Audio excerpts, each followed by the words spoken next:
तो ये है question number 32। The function f x is equal to log 1 plus a x minus log 1 minus d x divided by x is not defined at x is equal to 0। मतलब ये चीज x is equal to 0 पे defined नहीं है, मतलब 0 को छोड़ के सारे नंबरों पे डिफाइंड है। This is not defined at x is equal to 0, स्पष्ट रूप से लिखा गया है, देखिएगा यहाँ पे, this is not defined at x is equal to 0। तो मतलब ये डिफाइंड है 0 को छोड़ के बाकी नंबरों पर, मतलब this is defined when x not equal to 0।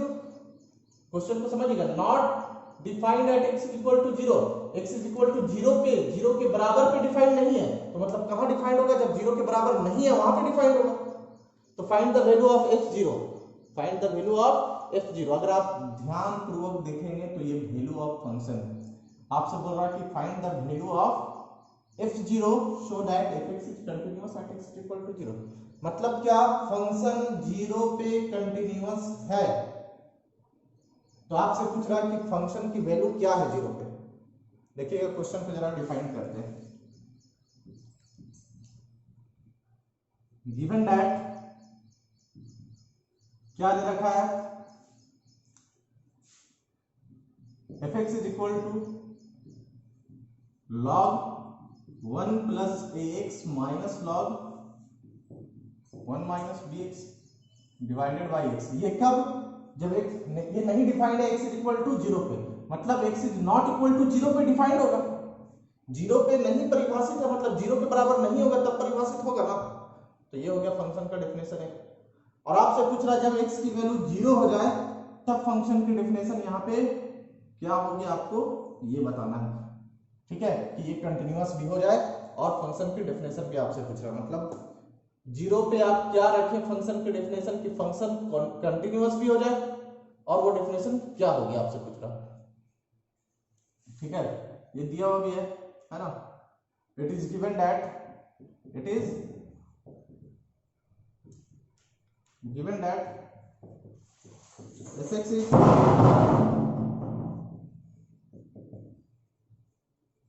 continuous function at x is equal to 0। f(x) जो है वो कंटिन्यूअस फंक्शन है at x is equal to 0 पे। तो therefore LHL RHL और वैल्यू ऑफ फंक्शन आपस में इक्वल होंगे। तो वैल्यू ऑफ फंक्शन कैलकुलेट करना है, तो इन दोनों को कंसीडर कर लेते हैं ना। तो देखिएगा, है ना, ये फर्स्ट मान लेते हैं, ये सेकंड, ये third. Taking second and third term, है ना, सेकंड और थर्ड टर्म्स को ले लिया गया। सेकंड एंड थर्ड टर्म्स को ले लेने के बाद क्या होगा कि RHL और FA आपस में इक्वल होंगे। RHL का फॉर्मूला होता है limit h tends to 0 function of a plus h is equal to fa। तो a की वैल्यू हमें चाहिए, a किस पॉइंट पे 0 पे कंटिन्यूअस दे रखा है ना, तो लेट कर लेते हैं, है ना, इसे x is equal to a is equal to 0, 0 पे कंटिन्यूअस दे रखा तो उस पॉइंट को x is equal to a is equal to 0। तो ये हो गया हमारा क्या, limit h tends to 0 if a plus a की जगह पे क्या, तो ये हो गया limit h tends to 0 function of 0 plus h is equal to f of 0। तो limit h tends to 0 function of h is equal to f 0। मतलब ये 0 प्लस h मतलब 0 से ग्रेटर के फंक्शन का डेफिनेशन है log 1 plus ax minus log 1 minus bx divided by x। तो जहां जहां पे फंक्शन की डेफिनेशन में x है, we can replace on those position h। तो now we can write here log 1 plus ah, है ना, x को h से रिप्लेस किया, माइनस log 1 माइनस bh divided by h is equal to f0। तो कैलकुलेट करना है, क्योंकि आपसे पूछा है कि फंक्शन ऑफ 0 की वैल्यू क्या होगी, वो बताइए, है ना, कि फंक्शन कंटिन्यूअस होता है। अगर कंटिन्यूअस होगा तो दोनों आपस में इक्वल भी होने चाहिए। अब एक फॉर्मूला हम लोग देखे हैं क्लास 11th में, limit x tends to 0 log 1 plus x divided by x is equal to क्या होता है, 1 होता है। तो तो यहाँ पे x की जगह पे जो हमारे पास जो है वैल्यू वो है ए एच। क्या है? A H. तो इसी ए एच से डिवाइड और इसी ए एच से मल्टीप्लाई कर सकते हैं। तो होगा यहाँ पे क्या, limit h tends to 0 log 1 plus a h divided by a h into a h minus log 1 plus इसको लिखेंगे क्या, माइनस बी एच, और किस चीज से डिवाइड करेंगे, माइनस बी एच से, और मल्टीप्लाई क्या करेंगे,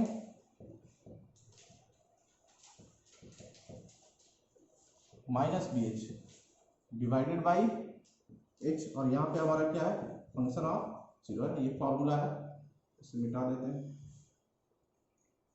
ये log 1 plus a h divided by H, इस फॉर्मूला से जो अभी लिखे थे,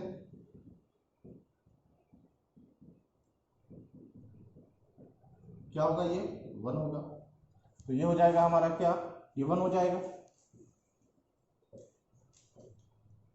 ये 1 इंटू ए एच, ये minus 1 into minus b h divided by h is equal to f of 0। Taking common h from numerator, so we can find here like this, h a negative negative should be positive, b divided by h is equal to function of 0, cancel the value of h, h हट गया तो limit भी cancel हो गया, तो ये क्या आ गया, a plus b is equal to क्या, f0।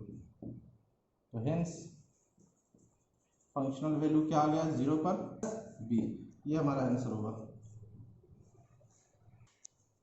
तो क्वेश्चन नंबर 33 और लास्ट है, f x is equal to 10 pi by 4 minus x divided by cot 2x when x not equal to pi by 4।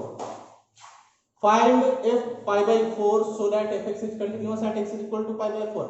मतलब आपसे सीधा सीधी पूछ रहा है कि फंक्शन कंटिन्यूअस है पाई बाई 4 पे, तो आप बताइए कि फंक्शन की वैल्यू पाई बाई 4 पर क्या होगी।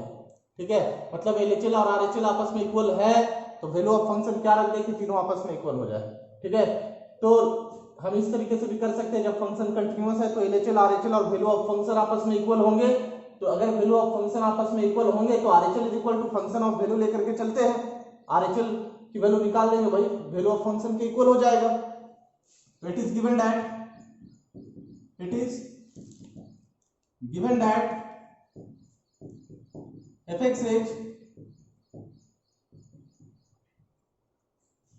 continuous function at x is equal to pi by 4, x is equal to pi by 4 जो है पर है, fx कंटिन्यूअस है ना।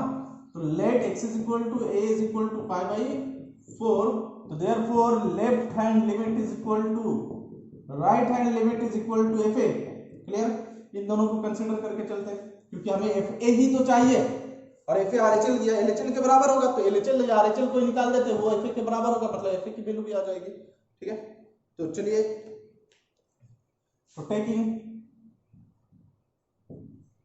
RHL is equal to F a RHL, तो ये हो गया, ए की वैल्यू क्या रिप्लेस करने वाले हैं हम लोग, limit h tends to 0 function of pi by 4 plus h is equal to function of pi by 4, ये तो हमें चाहिए। और f pi by 4 plus h that means greater than pi by 4, that means not equal to pi by 4, not equal to pi by 4 पर function की definition है 10 pi by 4 minus x divided by cot 2x। तो जहां जहां पे x होगा वहां पे हम लोग क्या रिप्लेस करने वाले हैं, पाई बाई 4 प्लस h। तो therefore limit h tends to 0 10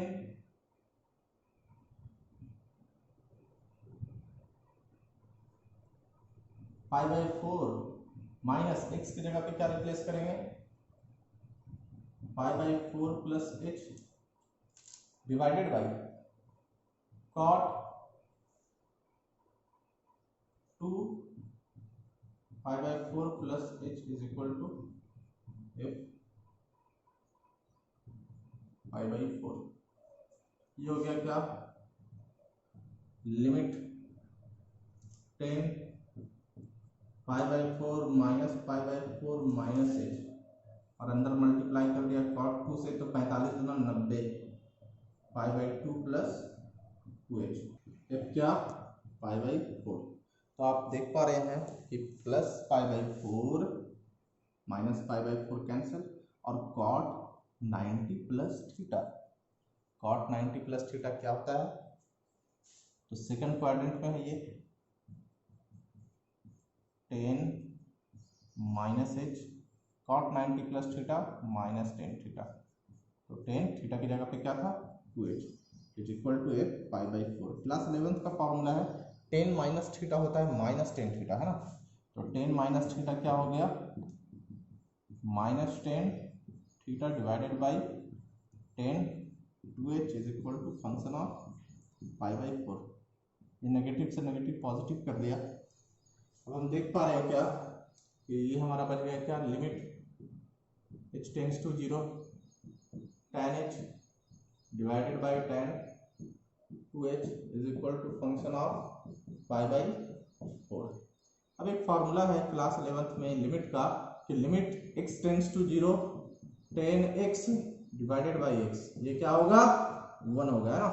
चलते चलते इस फॉर्मूला में देख लीजिएगा limit x tends to 0 tan theta by theta 1। तो थीटा की जगह पे h है तो मतलब h से मल्टीप्लाई h से डिवाइड कर देंगे और यहाँ भी 2h से डिवाइड और 2h से मल्टीप्लाई। तो ये हो जाएगा क्या limit h tends to 0 tan h by h into क्या h, और ये tan 2h by 2h into क्या 2h इज इक्वल टू क्या function of pi by 4। Limit h tends to 0 numerator denominator दोनों के लिए है ना। तो ये हो गया क्या लिमिट h टेंड्स टू 0, ऊपर वाले फॉर्मूला से ये हो गया 1 इंटू एच और ये हो गया 1 into 2h is equal to function of pi by 4। ये h से h कैंसिल करते हैं तो लिमिट भी खत्म, h नहीं होने के कारण ये पाई बाई 4। तो फंक्शन की वैल्यू पाई बाई 4 पर क्या आ गई 1/2। This is required value of f pi by 4। ठीक, तो आई होप आप इसको समझ गए होंगे इस वाले क्वेश्चन को। तो नेक्स्ट वाले लेक्चर में हम लोग डिस्कस करने वाले हैं टाइप 2, जो टाइप 2 छोड़े थे उसको बनाया जाएगा और एक बार आप अच्छे से देख लीजिए, कोई दिक्कत होगा तो उसको समझ लीजिएगा। ओके, ये एक्सरसाइज का लास्ट क्वेश्चन था इधर से, ये खत्म होता है पूरे। आप इसको प्रैक्टिस करें खुद से और इसके एग्जांपल्स को भी बनाएं। ओके।